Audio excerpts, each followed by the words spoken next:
এই রান্না হলো, এই রান্না শেষ হলো। এই যে সিজানাটাই হলো, এই যে সিজানা, এক হাঁড়ি সিজানা হয়েছে।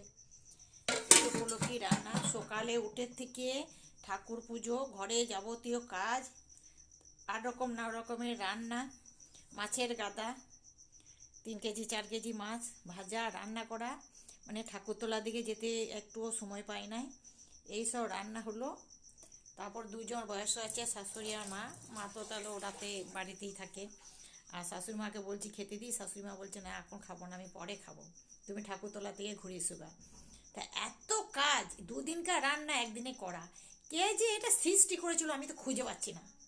হ্যাঁ, 2দিনকার রান্না করা, এত হায়রানি সারাদিন।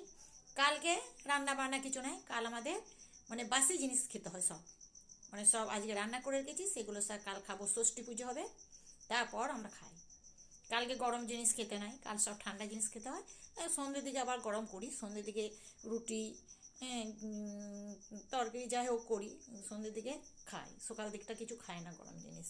তা এত কাজ কে করেছিল সৃষ্টি আমি তো খুঁজে পাচ্ছি না, মানে এত কাজ, মানে হায়রানি হয়ে গেলাম কাজ করে করে, একা মানুষ, অসুস্থ, তারপরে এত কাজ। শাশুড়ি মা বয়স্ক, আমার মা, 2জনকে নিয়ে আমার সারা দিনটা কেটে যায়।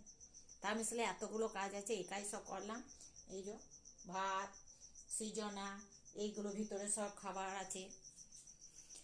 এরপর একটু ঠাকুরতলা থেকে ঘুরে আসি, এসে শাশুড়ি মাকে খেতে দেবো, এখন খাবো না বলছে। তারপর ঠাকুরতলায় ফাংশন হচ্ছে, একবার দেখে আসি, 9টার সময় এসে খেতে দেবো।